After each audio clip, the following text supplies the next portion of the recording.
infrastructure, having written my first Solidity code about 10 years ago now, and been following different networks and following different architectures, you know, it's not only just a pain in the butt for me, but if we're really going to have AI agents coming and building, transacting, they're going to need upgraded infrastructure. So for this panel, I'd like the two of you to introduce yourself and explain sort of the first question, or the first sort of talking point about what are you working on and how does it relate to AI agents having infrastructure that just works.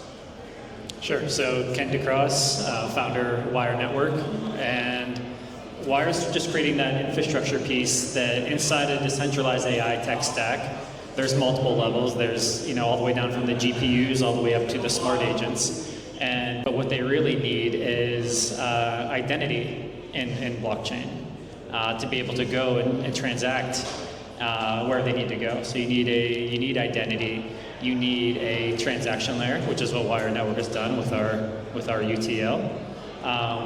And then it needs liquidity. Like, what do you want your agent to do? You probably want it to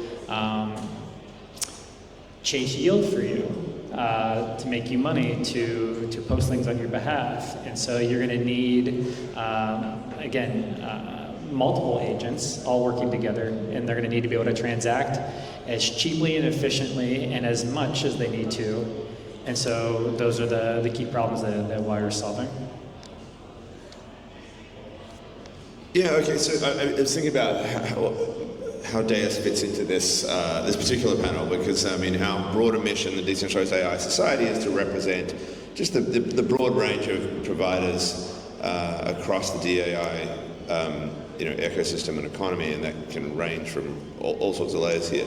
But one thing that's happened in terms of our relationships we've been building, I think points to a direct aspect of this. And that is that we've gotten in touch with the folks at MIT who are building, this is Ramesh Raskar, who is in camera culture within the MIT Media Lab. And he founded this thing called NANDA, N-A-N-D-A, the network of AI agents and decentralized architecture. And their whole idea is to say, all right, so that there are autonomous agents that can act independently of each other and not be sucked up into just being, yet another, extension using an API call on top of OpenAI, we're going to need this layer of communication, these toolkits, these libraries of software. They're going to have a variety of different pieces of infrastructure to enable that network. And then they found this thing up in Nanda, and there's been a big uptick, and loads of different agent builders have gone on, and they've joined the registry that Nanda is. So basically, it's a registry of agents who are all now able to find each other and communicate and work together. But then they realized, well, hang on, in every Web3 protocol, there's a separate set of AI agents being built on Solana, being built on Near, being built on Avalanche. And they're not necessarily talking to these guys. So they might well have a wonderfully open source, beautiful communications channel for that Nanda group, but now these guys. So what we're doing is coming in and trying to encourage the Web3 community to participate in what we're calling the quilt of registries. So rather than a kind of a hierarchical model where someone's up, it's like, what is the interoperability protocol? And of course, I'm sure that Wire can be constructive here, because you guys have thought a lot about these things. How do we find the right protocol that enables this registry to be able to find the folks in this registry?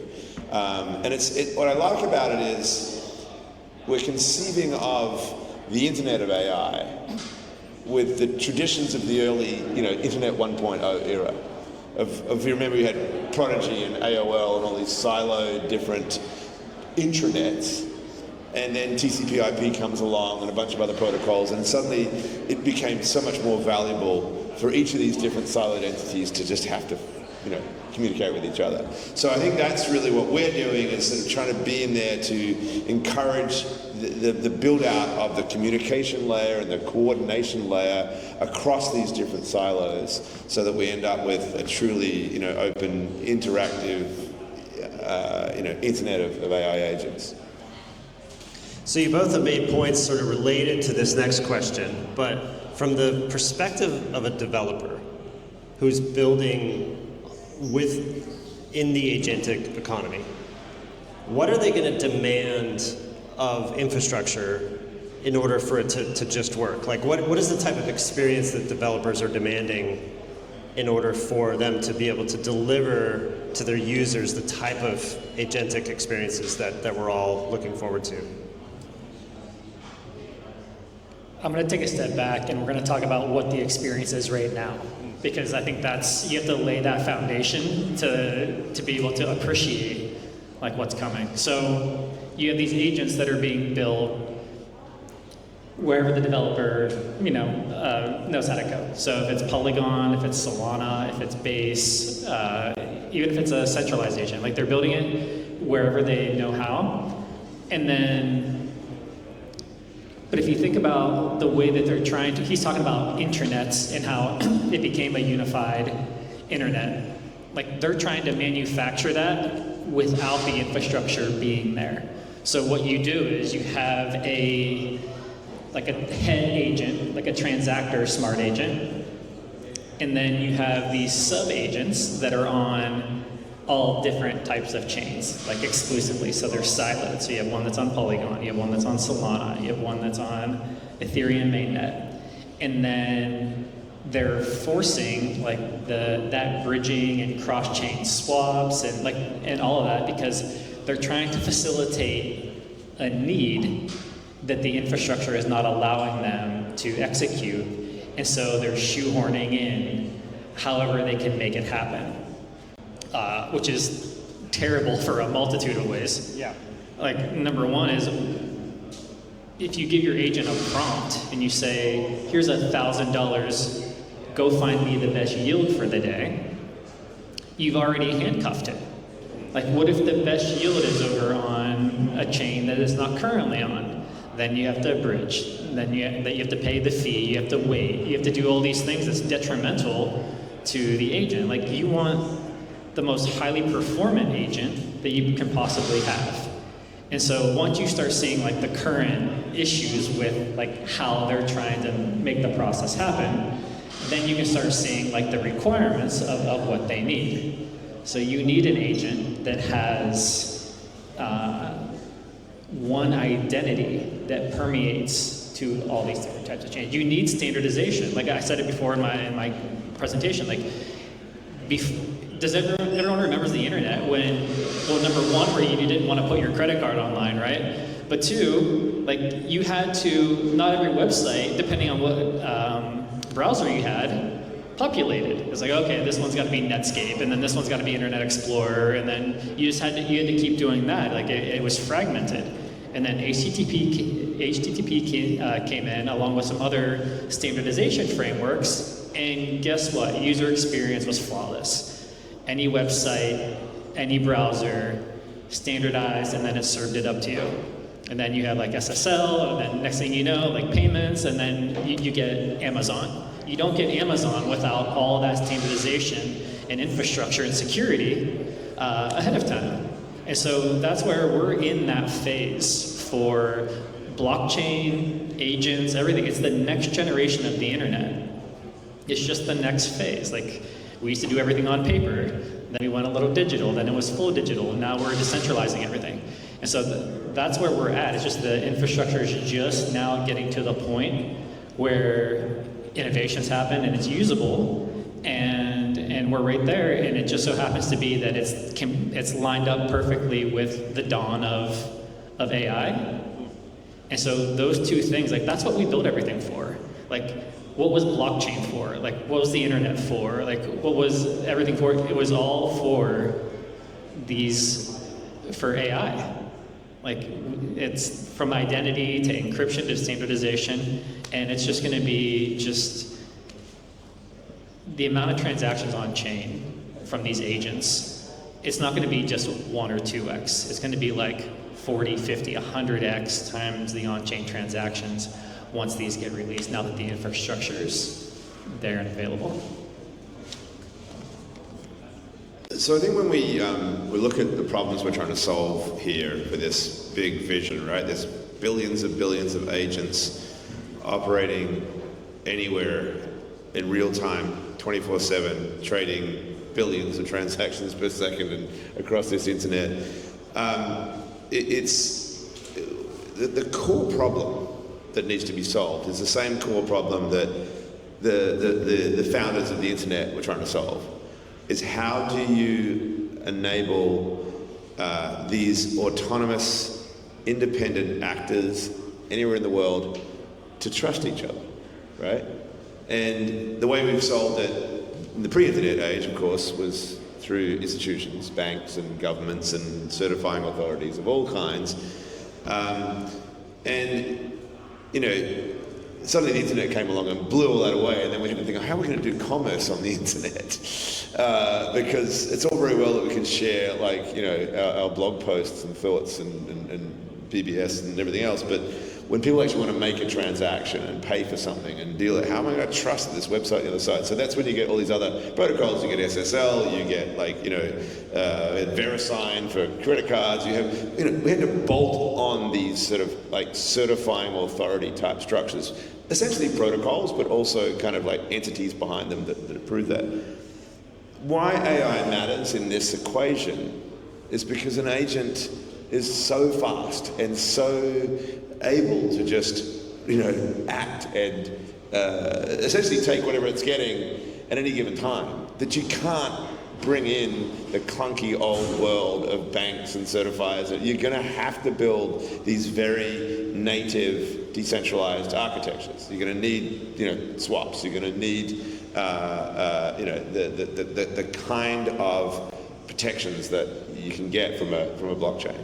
So I think when, you know, it gets back to this question, what do AIs want? What do the agents want in this thing? They want to know that they can trust the other agent, right? That they're not going to get front run on that deal. Like, a nanosecond of difference, and one of them's just run off with the goods because they haven't delivered the other side of the bargain, right? So how do you get that atomic swap to happen? That becomes so much more important in an AI world than in a pre-AI world. Yeah. I'm going to hijack this for a second. Do it. So you talked about banking. Jamie Rogozinski, the founder of Wall Street Bets, came on as our chief strategy officer. What people don't know about him, they understand that, you know, what he did with, you know, 18 million subreddit users, what he did with GameStop, and Bed Bath & Beyond and AMC and the other, you know, meme stocks before there was even meme tokens.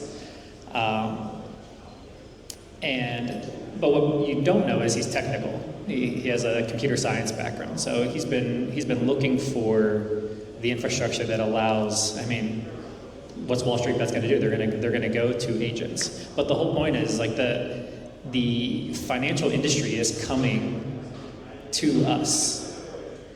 Like, there are agents in TradFi. It's the high frequency traders of the stock market. Those are agents. They're just centralized agents. And so what's happening there is, you know, at first, you know, 2015, 2017 is like, okay, is this industry going to survive? 2020, 2021, it's like, oh, how can we get, you know, an ETF? Like, how do we move over to traditional finance, to acquiesce, to allow us to feel like we're getting validated? It's not that anymore. Like, they're coming whole hog over to us. And so you're going to have 24/7 stock trading. Like, I think the NASDAQ's already signaled that they're going to do that. What are you going to have? You're going to have decentralized smart. You're going to have decentralized high-frequency traders going 24/7. And that's going to force feed even more, like, the entire industry when it comes to banking, like, which is like T+3. So every time you make a trade, it takes 3 days to settle in the traditional market. Like, that's gone. Like, that will break the industry. That's why they haven't went over to us yet, because it literally breaks their entire system. So once you have, like, decentralized agents and those financial rails, the entire TradFi industry is just going to come over, and it's only now, again, when there's the blockchain infrastructure and AI, like, having a symbiotic relationship, that you're going to break the financial system, or it has to be completely reworked. So given the rapid evolution of infrastructure in Web3 to enable AI agents, what is going to be possible in the very short term, like in the next 6 months, by the end of the year? And you both touched on it a little bit, but just to drill into it a little bit more. What for the entrepreneurs, the people that are building products in Web3 right now, in the AI agent economy, what will be possible practically by the end of this year? Why don't you go? 'Cause you got All right, cool. So the reason I brought up like that whole GameStop and Wall Street bets craze is because a lot of that trading happened on Robinhood. So there was Schwab, there was Fidelity, there was E-Trade beforehand, but Robinhood made the user experience like light years easier, and so all of those apes could just like literally put money on that account, start leverage trading, and they go ham. And the reason that that whole thing broke down, like Robinhood took away the buy button for GameStop, and they would only allow sells. So why did that happen? It's because of that, the financial rails of that T+3 settling, which every time someone would do a trade, it takes 3 days to settle that money. They didn't take away the buy button to hurt Wall Street bets. They took away the buy button because there was so much money that they needed to clear that they actually, as an institution, didn't have the money to back it. And so, like, if they got caught into a bad position, like, they go bankrupt. So it wasn't like, big Wall Street or fund, like, doing anything malicious. It was literally, like, a financial issue where, like, they could have closed down if things went the wrong way for them. So that's what we're going to see here, in the next 6 to 12 months, is you're going to see a better Robinhood. You're going to see a better centralized exchanges for like Binance and all those, like they go away. They don't go away, they just become irrelevant. Because you're going to be able to, these agents with this infrastructure are just going to be able to have, like if you can have a decentralized experience that's on par or better than Binance, why go to Binance, right? If it's secure and easier and has all the things that you want. And that's what we're going to see in this industry in the next 12 months. You're going to see the applications that are going to be the next winners in this decade. Like the infrastructure is there, and it's whoever builds their infrastructure not for humans, but with the agents in mind. So you're going to see like wallets are going to change, like DEXs are going to change, marketplaces are going to change. Social media is going to, like literally everything is going to change, and it's now. So the people that are in this room, like I remember, back in 2011, like you had Andres and some other people in Bitcoin that were talking to 30 people in a room or less, and they just get up there and they're just, doing their talking points. No one was listening, but they were right. And that's where this industry's at with agents. Like we're that early with blockchain and with AI symbiosis, and the ones who get in position now are going to be able to see the winners, like that, whatever the name is of that Robinhood-esque marketplace. You're going to be able to get in. You're going to be able to, participate, get in on agents, get in with Wire and on the infrastructure, and we're going to see a completely different industry in under 12 months. It's going to be very mature, and it's going to be a great user experience, and that's how you get like that mass adoption moment. I think that just broadly, what's going to happen to payments is going to be just really interesting going forward. You've got Coinbase has rolled out this X402 payment network, the stablecoin fever that was unlocked by Circle's IPO, and now JP Morgan with its stablecoin, and Walmart and Amazon, and you've got Stripe sort of stepping in to try to like wipe out the Visa network, and everything is racing forward in the world of payments right now because of the fact that they know the inter-AI, agent-to-agent economy is coming. And we need to have programmable money to let that happen. So this thing that we've been talking about really since there's the guy wearing the right t-shirt over there, the Bitcoin moment from, those of us that went, wow, this is a different way of looking at it. And by the way, I think an interesting question, I want to rephrase one question here, is like if you asked AI, okay, what is your preferred currency? Like, would it really say, yeah, I want this thing called the dollar, and it's got this Federal Reserve that's run by, this board of 7 people and a bunch of weird banks, and then, oh, by the way, it's got this political risk because there's this Congress that goes in there, and it's this weird fiat thing that's got no control over it. Like, no, it would want a native digital backed by the proof of energy. I mean, would it be Bitcoin? Would it be compute? Who knows? But it would be something native, right? It would think in that way. That doesn't mean I think stablecoins are going away, by the way. That I think was always going to wait for us to default back to what our brain spaces as humans need.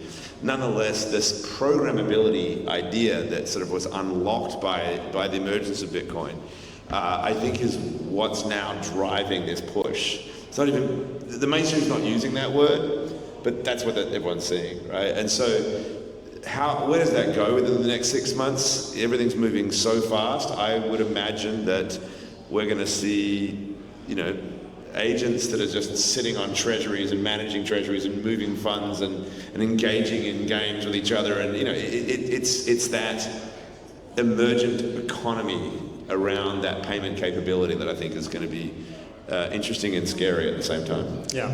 So what should developers, or maybe more poignantly... Can I add, how many people have used a smart agent in this room? How many people are using a smart agent? I see like 4 or 5 hands. In the next 12 months, all of you will use not just one, but you'll have dozens, if not over 100 that you're doing to make your lives better. That's how quickly we're going to scale. Yeah. So for people managing developers or building products, for them to become aware and educate themselves about what this new infrastructure will enable, like what should they be doing right now to start learning so that they can educate their developers, they can educate their executives to inform them about the types of products that can be built with this new infrastructure? Like where do they go to learn for specific next steps? That's tough because everyone learns differently. Like the way that I learn is I see something interesting and maybe if I don't even understand it, I just dive in and I'll risk a little bit of money, but even if it's like $50, at least gets my attention to like play around. And you can build agents right now. Like, just because Wire's UTL isn't launched yet, like you can build an agent, like I said, on Solana, on Base, on Polygon, wherever you want to go. And there's like very light code. Like you can use AI to create another AI for you, and then you can start participating. As far as like a one-stop shop, I would say like Morpheus is a great example. More.org. That's a good place where agents are being built, and there's kind of up and down the tech stack everything you need. I'm trying to think like for the general public, like there's not something that's really out there yet that's like, okay, A to Z, like this is what you need to do. You kind of have to put in a little work, but that's the opportunity. Like the fact is that not everyone's able to get in this early and everyone's here and willing to put in the work. Like you plant the seed first, you get the harvest first. And it's worked with Bitcoin, it's worked with Ethereum, it's gonna work with Wire, it's gonna work with agents, and then afterwards, like when it's just out there and openly available, the general public's not gonna need to know like how to do it. It's just gonna be done for them, or just type in a very quick prompt and then it creates the agent for you. So it's like, if you want to maximize your opportunity, then yeah, you got to put in a little bit of work. If not, just wait, it'll be done for you. It's going to be a great, it'll be a golden age of humanity, at least for a little bit. And it'll benefit your life. Well, other than just getting your hands dirty and just tinkering, which I am guilty of not doing enough of myself, but is definitely the fastest way to learn. I do think, I'll answer that by saying, offering invitation to everybody in this room, by the way. We think that our organization, DAIS, is a great place to be a clearinghouse of information and education resources. We are deliberately building out a workshop capacity to sort of train, help bring our members to the room to train sort of Web 2 developers and enterprises on what this is all about. And I think that we see ourselves potentially as being a repository of these sorts of things, right? That we could have resources, we could collectively build out manuals, and I think all this stuff is really important, right? That there's a go-to place where people can be up to date. Now, of course, it's moving so fast that this is not going to be your typical kind of like static environment. Whatever educational resources are being brought to bear are going to have to be constantly updated and sort of living in real time.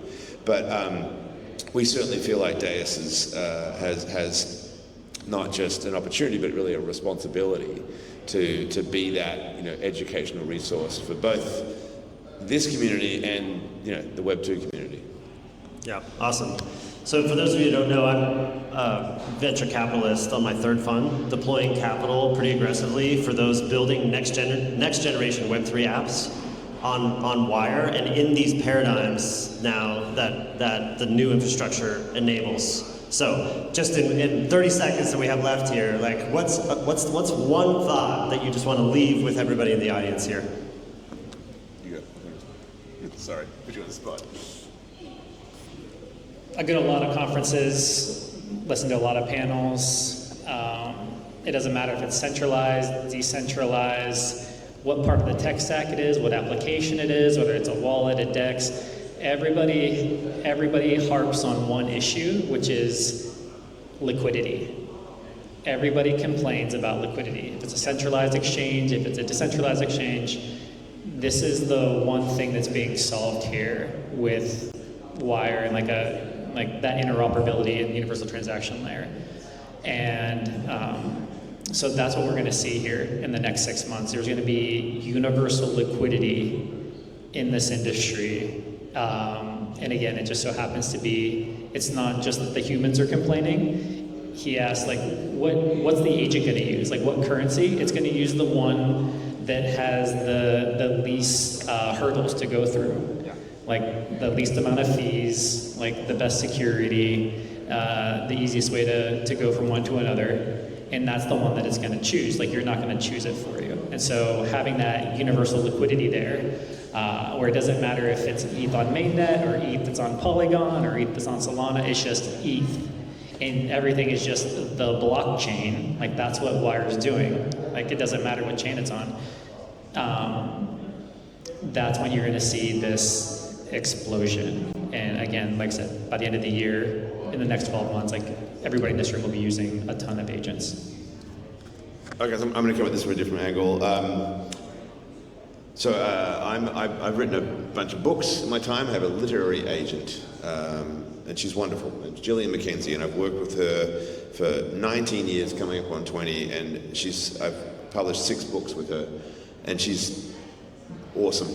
And I know every step of the way, everything that Gillian is doing is aligned with my interests. She represents the legal definition of what an agent is. She's a true fiduciary, right? Her interests and mine are completely aligned. So I occasionally when I do give some presentations on this, I put up a picture of Gillian on one side, and I put a picture of Agent Smith from The Matrix on the other. And I've been asking, do we want Agent Gillian or Agent Smith?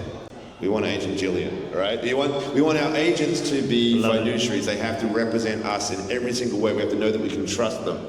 So my call to all of you is, when you're out there talking to the normies, as we call them, and they say, yeah, agents are coming, and they're all like thinking about, yeah, I'm going to build my agent on ChatGPT, and it's going to be this cool thing that's working for me. Understand what we mean by that, right? Is it truly an agent in the legal definition of a fiduciary, or is it something that really is actually operating on behalf of somebody else, right? This is the core question that this is all about. Can we trust these things to be acting on our behalf and not those of Sam Altman or somebody else? Yeah. All right. Well, gentlemen, thank you. Appreciate it.